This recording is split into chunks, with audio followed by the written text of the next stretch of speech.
kuba turi mu nzu y'Imana, kuona tuko mu hekalu la Mungu, turishimye, tunafurahi kuba Imana ikiturindiye mu rukundo rwayo, kuona tulinda mu upendo wake, turishimye, tunafurahi kuba twarinzwe, kuona alitulinda. amen, amen. Nta muntu udafite icyo Imana yamukoreye, hakuna mtu mwenye hana kitu ke Mungu alimfanyisia. amen, amen. Buri wese Imana ifite icyo yamukoreye, kila mtu iko na ke Mungu alimtendea, amen. Buri wese afite icyo yahagarara hano akavuga, kila mtu iko na kitu cha anasimama pambele anatuambia, amen, amen. Niyo mpamvu rero ngira ngo twayiha amashyi ndetse muchapia makofi tutupike.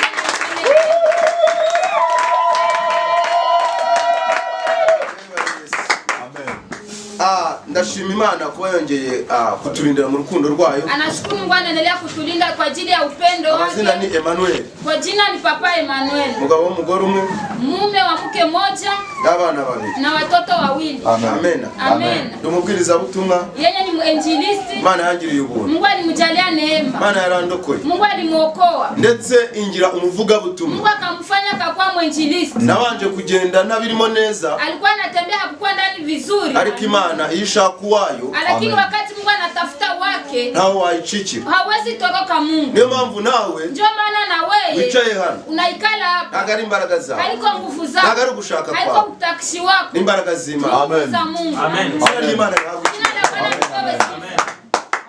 Ndagira ngo twikubitire natwe amashyi. Anataka na sisi tushichapie makofi. Yuko twabishizemo imbaraga kugira ngo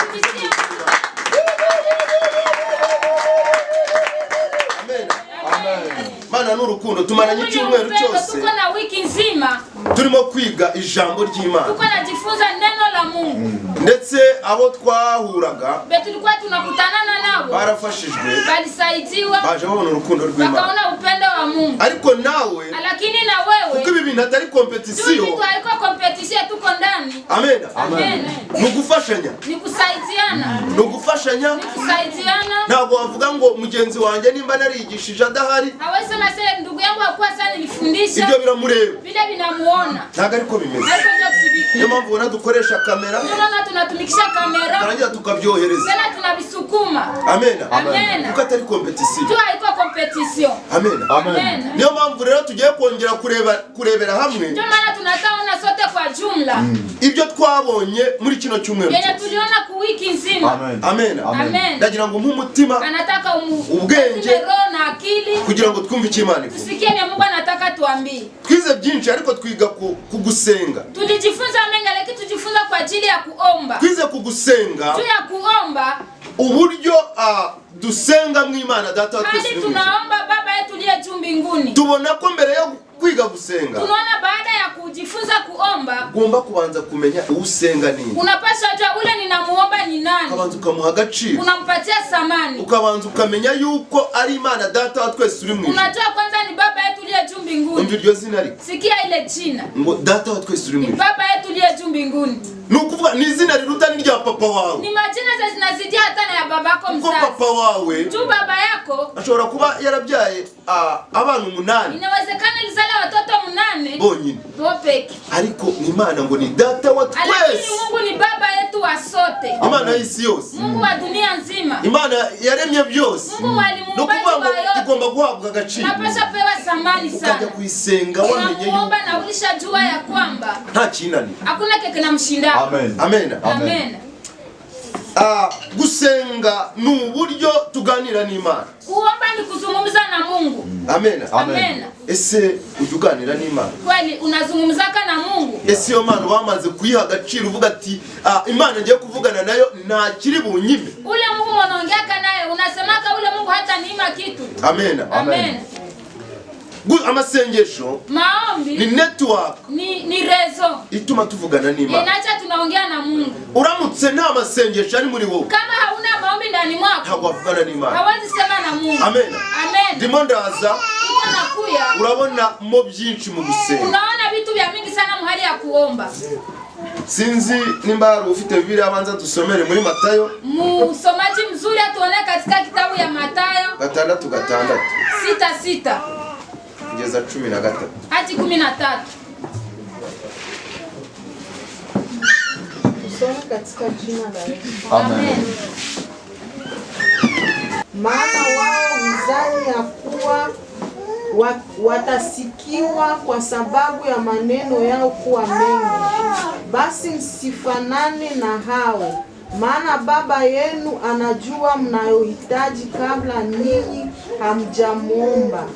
Basi ninyi salini hivi: Baba yetu uliye mbinguni, jina lako litukuzwe, ufalme wako uje, mapenzi yako yatimizwe hapa duniani kama huko mbinguni. Utupe leo riziki yetu, utusamehe deni zetu kama sisi nasi tunawasamehevyo wadeni wetu, na usitutie majaribuni, lakini utuokoe na yule mwovu. Amen. Amen. Mana nishimwe cyane. Iri sengesho twahawe ndio ombi tulipewa nk'abakijijwe. Sawa wale waliookoka. Aba ni abigishwa babajije Yesu. Hii ni mitume waliuliza Yesu ngo twigishe gusenga. Tufunze kuomba. Bese nidusenga tujye dusenga. Kuomba tutaomba namna gani?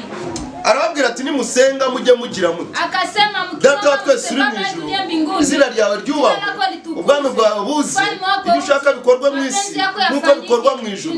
Uduhe ifunguro ritunga uko bukeye, utubabarire ibyaha byacu kuko natwe tubararira abatugirira, ntuduhane mu bitwoshya, ahubwo udukize umubi, kuko ubwami n'ubushobozi n'icyubahiro ari ibyawe iteka ryose.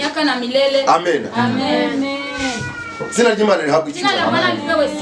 Ndagira ngo ntangirire hano kuri iri sengero. Anataka anza kwa ajili ya hii ombi. Agakiza wakiriye, wagiriwe ubuntu, ulijaliwa tu neema. Amen. Amen. Nzahora mbihamya ko atari imbaraga zawe. Atakuwa anasema kila siku haiko kwa nguvu. Kuba wararetse ibyo wari urimo ntabwo ari imbaraga zawe. Uliacha ibyo ulikuwa ndani. Imana yaragutoranyije. Mungu alikuchagula. Iravuga iti uyu nguyu agomba kuba wanjye. Huyu atakuwa wangu. Amen. Amen. Irakwiyegereza. Mungu akajisogeza pembeni yako. Ikuzana mu rusengero rwayo. Akaleta mu hekalu yako. Kugira ngo wigishwe. Kusema sio kupaswa kufunza. Kugira ngo ugire ibyo umenya. Kusema ujue vitu fulani. Usigare mu nzira y'agakiza. Kugira ngo Imana nigaruka. Uzabane nayo mu bwami bwo mu ijuru. Aona na ufalme wa mbinguni. Duhagarara hano imbere yanyu. Tunasimama mbele za Mungu. Ntago amagambo tuvuga ari ayandi. Maneno tunasema kai. Natwe ni umwuka wera uduhasa. Roho Mtakatifu. Niyo mpamvu ubona umukozi w'Imana mtumishi wa Mungu adashobora guceceka atavuze ubutumwa bwiza. Kunyamaza na haseme Amen. Amen. Nta mushahara abona, hawampokezake, ariko ukabona arakoresha imbaraga. Lakini anatumikisha nguvu. Amen. Amen. Ni imbaraga z'Imana. Na nguvu za Mungu. N'uguhamagarwa kw'Imana. Na kuita kwa Mungu. Amen. Amen. Hano baratangiye ngo data twese uri mu ijuru. Anasema Baba yetu uliye mbinguni. Mbere na mbere banzu menye yuko Imana ari data wa twese uri mu ijuru. Baba yetu uliye juu mbinguni. Ni Imana iruta byose. Ni Mungu mwanazita vyote. Ni Imana idafite ikingana nacyo. Mungu hana vya unaweza mlinganisha navyo. Amen. Amen.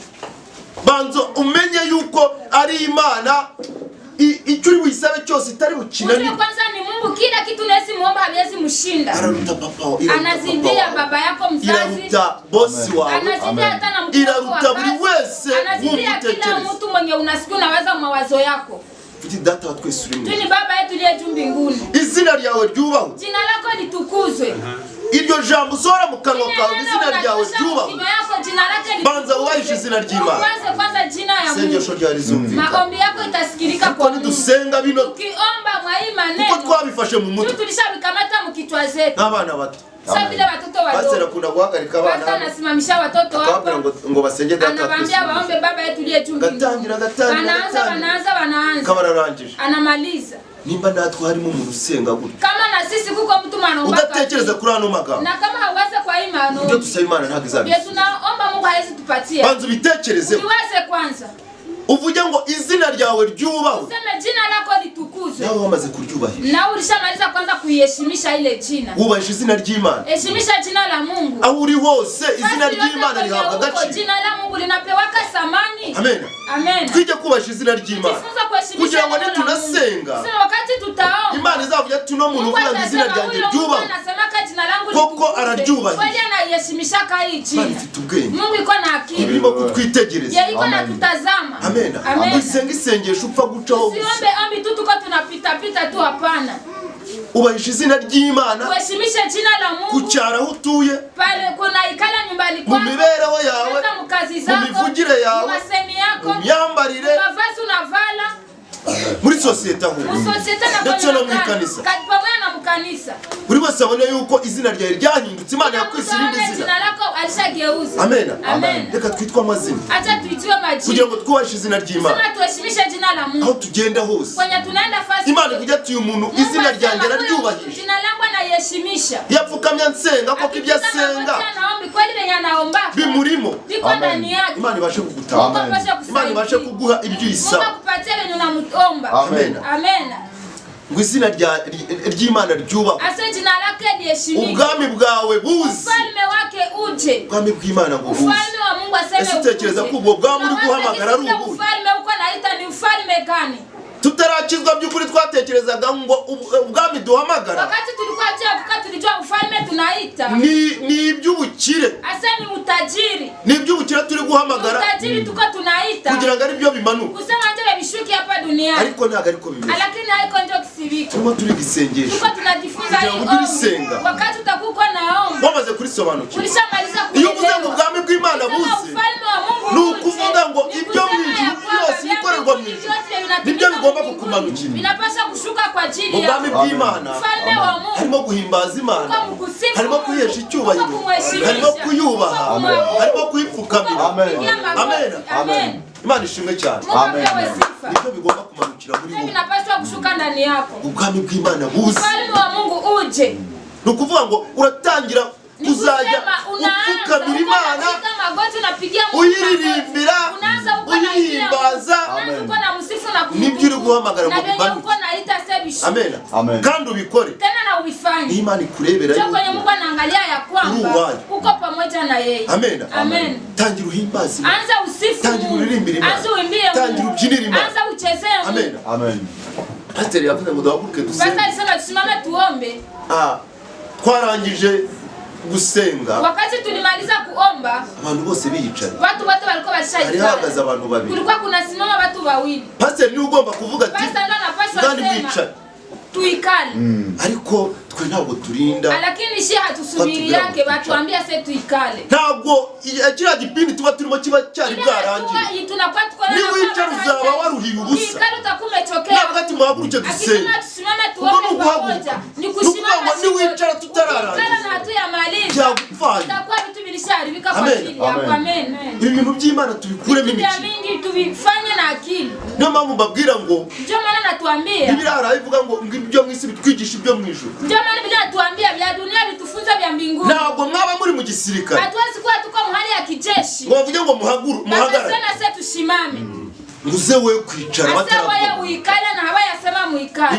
Inakuwaka. Niba bavuze ngo nuguhagarara uko nuguhagarara. Ni kusimama ni kusimama. Amen. Uramutse wicaye. Ukiikala. Ni kiboko. Batakupika fimbo. Ni ukugushyira bakakuvuruga. Ni kutia banakuvuruga. None kuki Imana tutayaka. Ndio nini Mungu hatumpatie samani. Nimba bavuze ngo duhagarare kama nisema tusimama tunataa ndia Mungu. Wewe kumva ngo waruke ngo wicaye. Tutinye Imana tutizima. Mungu rafiki zangu. Amen.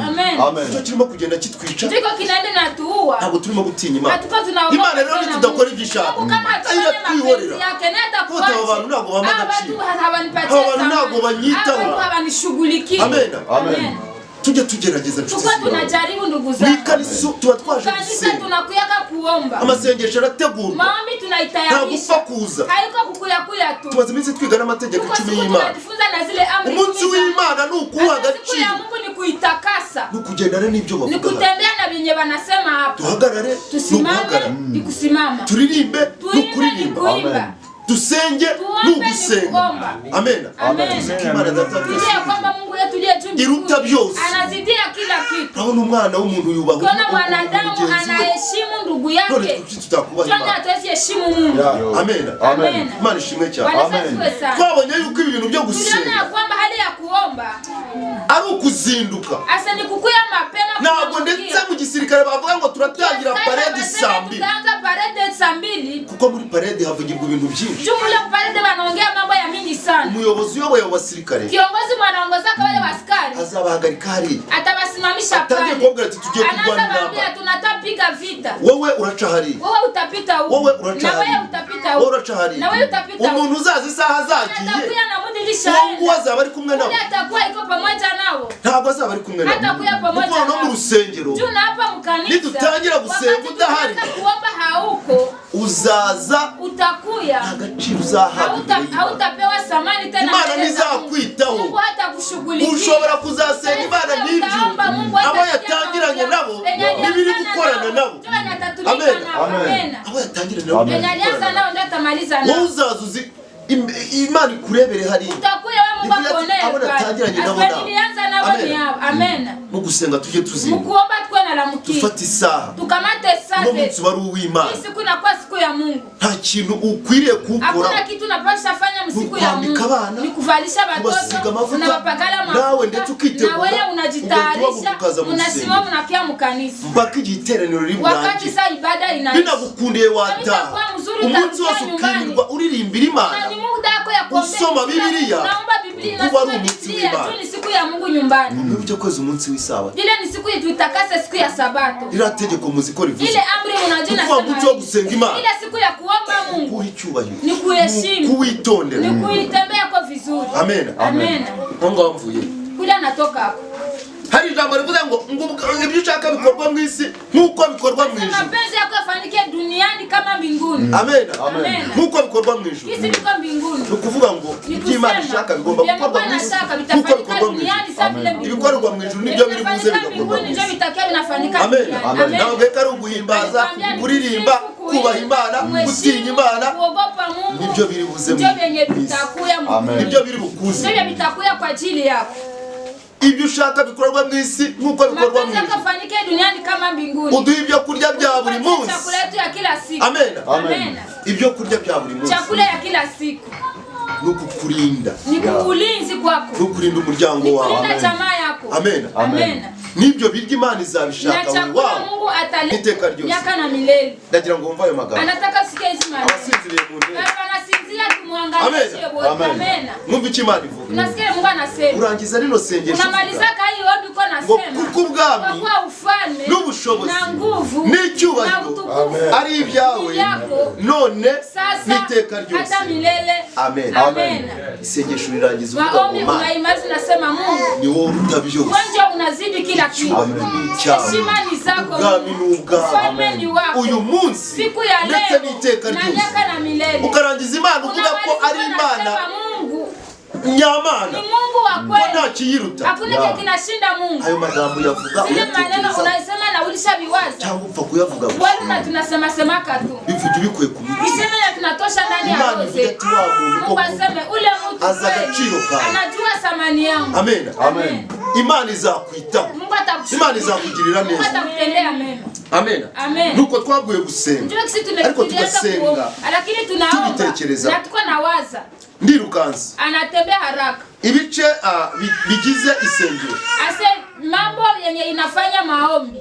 Ibice bigize isengesho. Yenye binafanya maombi. Hari ugushima mbere na mbere. Cha kwanza kwa kushukuru Mungu. Uwandika arandika Zaburi. Mwandishi atatuandikia Zaburi 30. 2 kugeza 6 hadi 6. Zaburi 30. Zaburi 30. 2 kugeza 6 hadi 6. Ongera wandike Zaburi. Tani tuandikie Zaburi 118. Sawit 118. Sadi kugeza 118 29. Mpaka 29. Sadi 29.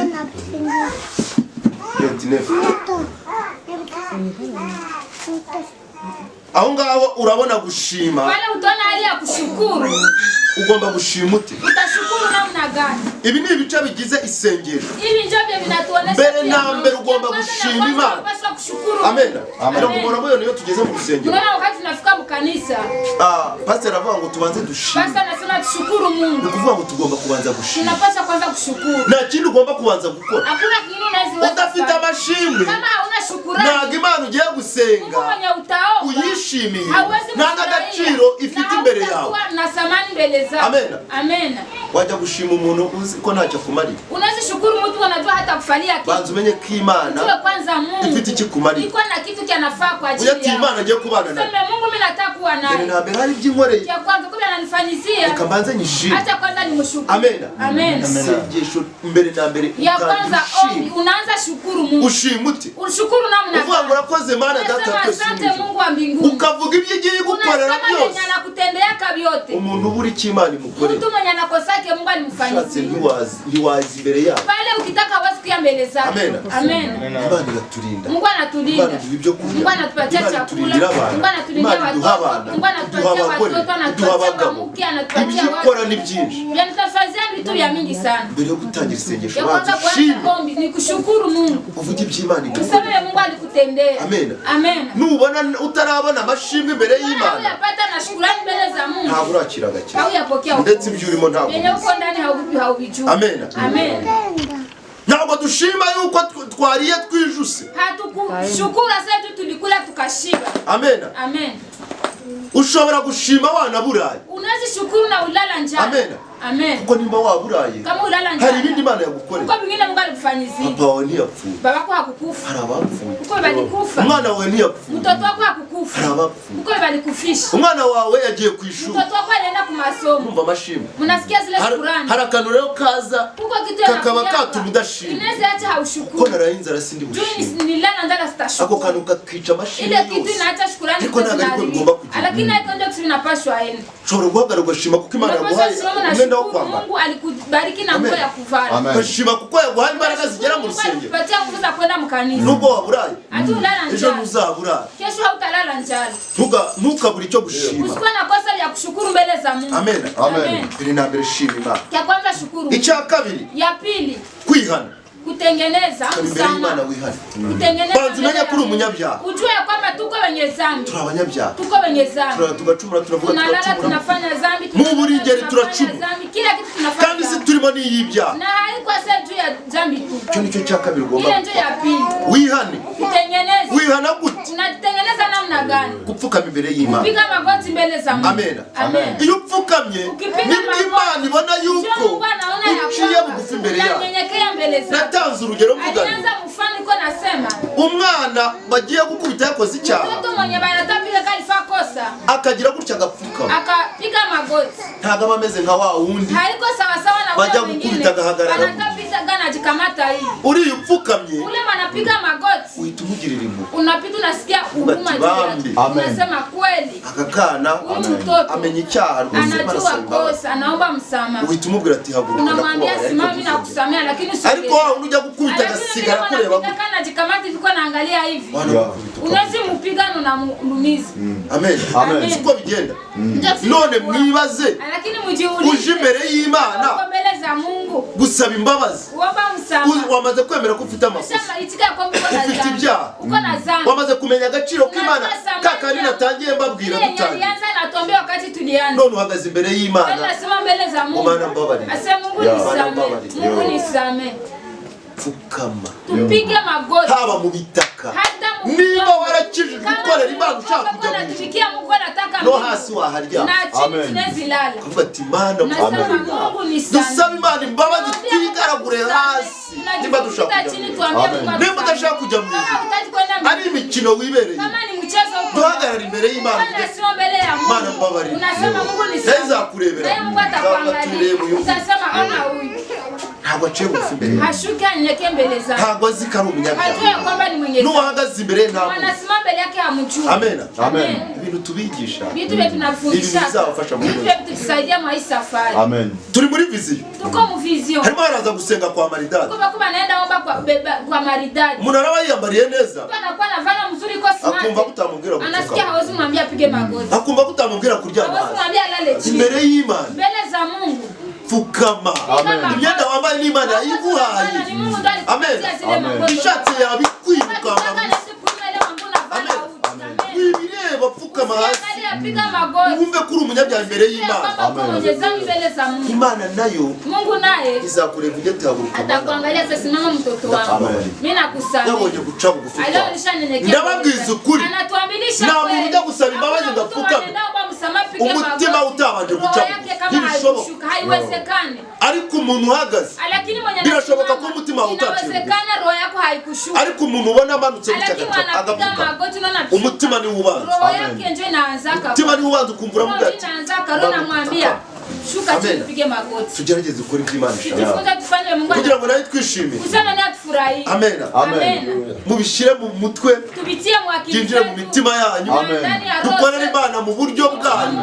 Amen. Amen. Viziyo ireke kutuza. Viziyo iache kutushituli kidogo. Nambaye neza nje ndapfuka magana. Mzuri nienda napiga magoti sana. Tangu urugero rw'Abaganda. Alipana mfano tu ya ndugu yetu Waganda. Kabaka wabi yari buza hano. Mfalme wakati atakuya fasi. Bararyama mu itaka mu byoni imvura yaguye.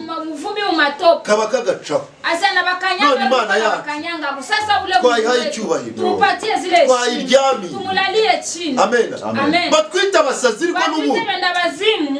Biravuga ngo Imana yatoranyije abisi ibona nk'ibigoryi kugira ngo ibakoreshe, asenje Mungu abatumikishe, kugira ngo ikoze isoni abagacira. Apatie haya samani. Mureke batwita abasazi. Mwaje batwite benda bazimu. Nuryama hasi bavuga ati abarokore barasa, ariko uzi icyo ukora. Lakini wana urimo kwishakira ijuru. Uko natafuta mbingu. Amen. Hano hamvuye. Apale natoka hapo. Nurangiza usabe. Ukimaliza unaomba. Usabe icyo ushaka cyo. Unaomba Mungu kenye unataka. Imana wamaze kuyicira. Mungu lishamaliza kunyekea. Wamaze kwihana. Unatengeneza. Irakwemereye saba. Amen. Toni gice cya gatatu. Tuanze omba vile ndio pasi. Tangira usabe icyo ushaka. Wanze omba ile unataka. Amen. Amen. Imana usabira ko. Mungu mwonaomba kitaka. Usaba menye ko Imana usaba. Muomba ujue kwamba isi no kuzura kwayo ari ibyayo. Dunia na binajani vyake vyote. Amen. Amen. Numara gusaba icyo ushaka. Kimaliza kumbe unataka. Imana nizavuga tuna muntu wansabye. Huyu mtu aliniomba. Ibyo yansabye mbigenze. Aliniomba nifanye namna gani? Izagenda itoranya ibyivuga. Mungu atenda anachagula kidogo kidogo. Itazagukura mu rukundo rwawe. Bisikutoshe mu. Ibintu bizanye ibibazo muri ino minsi. Analeta shida. Umuntu araza agasaba Imana. Anakuya naomba. Agendeye ku marangamutima ye. Anategea santima zake za ndani. Yarangiza akavuga ngo Imana ngo ntabyo yamaye. Mungu hakupatia. Imana ntihari. Ule Mungu haiko. Imana ntiba. Mungu hakuwake hapo. Kuki ibyo nasabye byose utabimana. Muomba yote hakunipatia. Imana nasabye imodoka. Imana mwansabye imodoka. Mungu naomba gari. Nime. Hakunipatia. Isa ishobora kubitaraje. Isa inaweza kuwa haiyafika. Biravuga ngo buri kintu gifite. Biblia inasema kila kitu kina muda wake. Tuje tubibona. Tunakia tunaviona. Imana ifite impamvu iko na sababu. Ifite ikitegereje. Iko na kitu fulani kinasubiria. Yo irimo iragenda iguha ibyishaka. Mungu atakupatia bile venye yanataka. Amen. Amen. Twahavuye ngo ibyo ushaka bikorwe mu isi. Tulisema ukenye mapenzi yake afanyike. Nukuvuga Imana ikora nkuko ishaka. Mungu anafanya kisi anataka. Ntabwo ikora nkuko dushaka. Afanya kisi shetu tunataka. Amen. Amen. We yisabe uyirindire ikore nkuko ishaka. Shetu muombe vingine aacha tumike kisi anataka. Ukiziko niramuka iguha ibyo wasabye byose.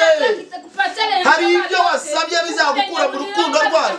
Kandi Imana irashaka kuba wanyu. Irashaka kuzajya mu ijuru. Amen. Amen. Niba wasabye imodoka sibona izagukura mu rukundo rwayo. Kandi imodoka ugatangira kwiyemera. Iraguha imodoka ye. Yakurindiye mu rukundo rwayo. Kw'ijuru izaguha rirusha agaciro imodoka. Inashindia ile samani ile gari. Amen. Mungu iko naangalia. Kwa imodoka yabonye ko imodoka izagukura mu rukundo rwayo. Kutosha mpendo wake. Iziki ijuru rirusha agaciro. Mungu anajua mbingu zinashinda samani gari. Nuko nicyo kintu cya mbere turimo gukorera. Tuko tunatumika. Ubanze mushake ubwami bwo mu tafuta ufalme wa Mungu. Vingine vitaongezwa baadaye. Kuvanga ijuru niryo rya mbere. Kusema mbingu ndio kitu ya kwanza tuko natumika. Muri wowe mbere na mbere udakorera ijuru. Ndani yako kama utumikie mbingu. Ibi bintu uzabivemo. Ibi tu bitokake hapo. Amen. Amen. Turashaka ijuru. Tunataka mbingu. Ibindi Imana irabiduhangana. Vingine Mungu atatupatia baadaye. Umwana wanjye. Acha mtoto wangu. Akeneye inzu. Anahitaji nyumba. Umuntu urayubatse. Unajenga nyumba. Umwana wanjye. Mtoto wangu. Akeneye kimwe. Anahitaji. Ni imodoka izayiwe. Na gari Mungu atakupatia. Ndio maana nataka tuambie. Kisi hali nurekere gusenga. Usikose kuomba. Nurekere gusaba. Usiache kuomba Mungu. Ariko banza uhazwe n'ukumeze. Ase utosheke kwanza kisi vile uko. Imyenda ufite ni. Mavazi uko nini? Usaba Imana. Uendelee uombe. Kwa yamaze kukwishimira. Tu alishakufurahia. Izo munsi zaguhera Mungu anajua ingine siku atakupatia ingine nguvu. Sibyo tutima. Sibyo ndugu zangu. Imana nituyimenya. Mungu tukimjua. Tuzayisobanukirwa. Amen. Tubone yuko idukunda.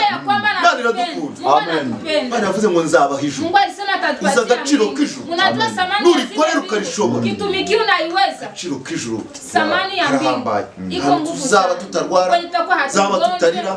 Nta kuvunika. Hakuna kuvunjika. Noneho tubane n'Imana ibihe byose. Miaka na milele. Nta gupfa. Bila kufa. Amen. Amen. Mubiri ntudukure mu Mana. Mwili si ati natoka mapenzi ya Uzabora. Mwili itaoza. Tugerageze. Itakujaribia tujikaze. Imana ni urukundo. Mungu ni upendo. Imana biraryoha. Kuwa ndani ya Mungu ni vya kutamu sana. Amen. Amen. Nurangiza gusaba, ukimaliza kuomba, reka Imana ikore nkawe. acha Mungu afanye mapenzi yake. Ramutse ikoze nkawe. Mungu akifanya sawa wewe. Washiduka abantu wabama. Unashituka watu lishabamaliza. Kwa rige tuza dufite umujinya. Kwa tunakia tuko na hasira ya Mungu. Turanyi wawe yakugiriye na. Utangira gusenga umwica. Unaanza muua muhali ya maana. Gasenga uvuga ati. Unaangu uko na muua muhali. Yaba bira bintu bye nawe byamushiragaho. Na wagakena. Na kwa maskini. None umva Imana yakora nkuko dushaka. Unasikia Mungu anazifanya sisi tunataka. Wowe urasenga. Wewe unaomba. Kagenda itoranya Mungu anachagula Kenya andapatia samani. Amen. Amen. Tusenga nk'abana baba. Tunaomba sasa vile wanadamu. Tureke Imana ikore nkawe. Wache Mungu afanye sana. Ikunda kubwira ko Imana igukunda. Anakuambia Mungu anakupenda. Amen. Amen. None urangije gusaba. Ukimaliza kuomba. Jya mukwiragiza. Uanze ujiweke mikono ya Mungu. Gusaba uburinzi. Unaomba ukingo. Gusaba imbaraga. Unaomba nguvu. Imana ikurindire umuryango. Ikurindire jamaa. Imana ikurindire umugore, umugabo. Ikurindire ikanisa. Ikurindire inshuti. Akurindire barafiki. Ikurindire n'agakiza wacu. Akurindire na okovu ya ulipewa. Amen. Nicyo gice cya nyuma mu Njoo ya mwisho ile. Ikurinde imbaraga z'umwijima. Akurinde na nguvu za shetani. Ibitero bya Satani. Ikurinde inzara. Ikurinde ubukene. Akurinde umaskini. Urangiza uyiragize. Ukimaliza unasitia mikono ya Mungu. Amen. Amen. Ibyo bice tujye tubikora nk'uko bikwiye. Vile wote tuko na ifanya kisibi na stahili. Amen. Amen. Imana izatugirira neza. Mungu atatutendea. Amen. Iragize Imana izamufasha. Tuweke mikono ya Mungu atatusaidia. Urandika Zaburi. Acha tuandike one Zaburi. Aho kukwiragiza. Zaburi pale kusitia mikono ya Mungu. Zaburi. Zaburi 69. Zaburi 69 umurongo wa mbere. Mstari wa kwanza. Uzareba kwiragiza. Utaona kusitia mikono ya Mungu. Twagiye. Tunaendelea. Tugeze ku ijambo rivuga ngo uburyo bikorwamo. Ase hali kisi binafanyika ndani. Mu gusenga bikorwa bite? Mu hali ya kuomba binafanyika namna gani? Amen. Amen. Ibi bintu ushobora kuba utarimo kumva ko biryoshye. Unazisikia haukusikia hata ariko nubishira mu bikorwa. Lakini ukibitia mu kazi uzabona ko Imana igukunda. Utaona si Mungu anakupenda. Uzakira gutabara. Utapokea kusaidia. Uzishimira iby'Imana igukunda. Utafurahia Mungu anakupatia. Uzishimira uburyo Imana igufata. Utafurahia hali kisi Mungu anakukamata. Ndetse uzishimira agakiza. Utafurahia na wokovu yako. Hano haranditse ngo kwizera. Hapa kunaandikiwa kuamini. Mbere na mbere kwizera. Ya kwanza kuwa na kuamini. Andika Marko 11. Marko 11:29. Tugire kwizera nshuti z'Imana. Kuwa na kuamini. Tugire kwizera. Kuwa na kuamini. No mu buzima bwa buri munsi. Na maisha ya kila siku. Iyo ugiye ku muntu wizeye. Ukienda ku mtu mwanaamini. Ugenda wumva ko ari buguhe ibintu byose. Unasikia kwamba atakupatia kila kitu. Amen. Amen. Kuko umwizeye. Ndio muamini. Banza wizere Imana. Kisu na muamini uamini. Banza wizere Imana wumve ko Imana ari isumba byose. Ari ishobora byose. Ugire kwizera muri wowe. Uko na kuamini ndani mwako. Amen. Amen. Kandi Imana nibona yuko uyizeye. Mungu akiona unamwamini. Atasema huyu mtu ananiamini. Ninamuha ibyo akeneye. Kama simpatie mwenye anataka. Azongera kunyizera. Hata niamini tena. Azanca amazi. Atanizarana. Amen. Gira muri wowe kwizera. Ndani yako tukwe na kuamini. Kwizera kwa nako kubonekera Imana. Nayo ionekana ndani mbele yako. Aho ni Imana izakubona. Unja kwenye Mungu atatenda. Kizavuga ati uyu muntu aranyizeye. Mungu atasema huyu mtu ananiamini. Amen. Amen. Tujye mu buzima busanzwe. Tuingie mu maisha ya kawaida. Ugiye nko gusaba umuntu umwizeye uvuga turana umukire rwose ninjye yaraho. Yenda lomba mtu ule mtu ni tajiri nikimlomba tajiri. Yumugezeho nawe. Tunamfika ko naye. Ati uyu muntu aje hano kabisa nyizeye. Huyu mtu kabisa na. Nina muharancisha mwamazi. Kama simupatia atanizarau. Aje hano nyizeye. Anakena niamini kwa. Kabona araguhaye. Unaona anakupatia. Imana rero niko bikiri. Najua kisi Mungu binakuwa. Ujya kuza imbere yayo wayizeye. Unafika mbele ya Mungu lishamu. Iba yabibonye. Mungu anakuwa lishamu. Uyu muntu nyizeye. Mtu ananiamini hivi. Ninamugirira neza. Kama simfanyizie mizuri. Azongera kunyizera. Ataongeza na kunyizera. Ese azabwira abandi bagenzi be kunyizera. Ataambia wengine kisi ya kuniamini. Yo wizeye Imana. Kama unaamini Mungu. Na irakubona. Naye anakuona. Kabitabara. Anakusaidia. Ariko utayizeye. Lakini kama umwamini. urimo gushidikanya na uko ndani mwako na sitasi ule Mungu kweli ihita ikubona gushidikanya. Mungu anakuona kisuko wa kusitasi. Tuhe agaciro Imana. Tupatie sama. Nusabe ibirenze urugero.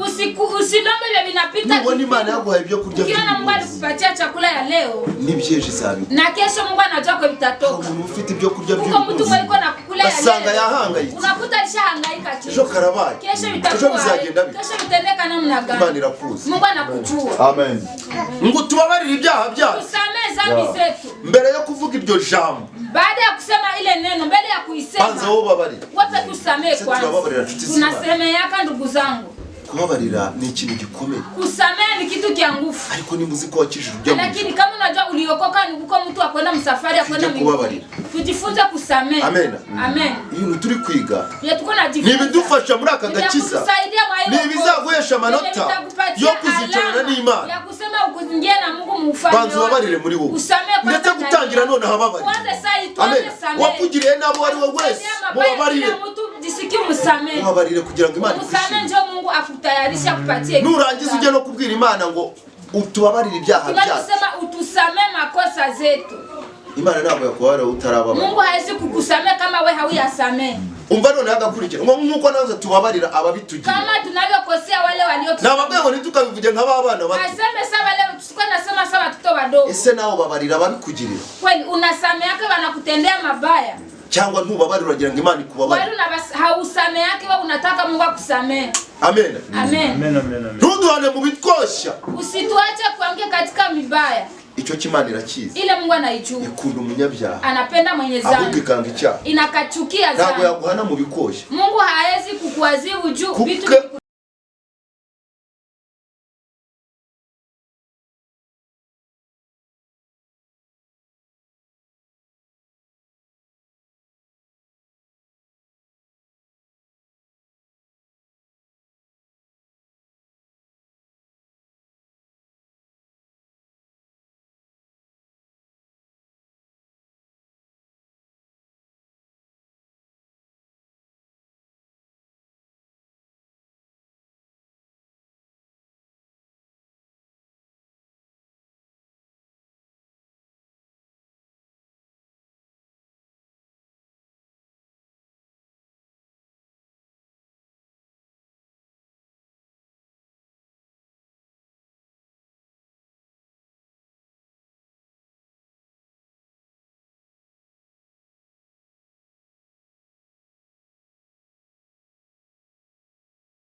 byose Imana itegeka bikabivuga bigakomera. Turagushimira neza urukundo ubuntu n'imbabazi byacu tugira twatugeze saa tugihumeka umwuka wazima neza yawe irakarama. Urakoze Mana nzima kubanye natwe, urakoze gitare cy'amahanga ko wongeye kudugaruramo imbaraga, kuba wongeye Mana nzima data kwemera ko twiga gusenga, kwemera ko tumenya imbaraga ziva mu gusenga. Komeza ubane natwe, uduhe ubwenge bw'umwuka wera, komeza uduhe kubigumamo neza mu izina rya Yesu Kristo umwami wacu n'udusabye duca amen. Tunamtakia Mungu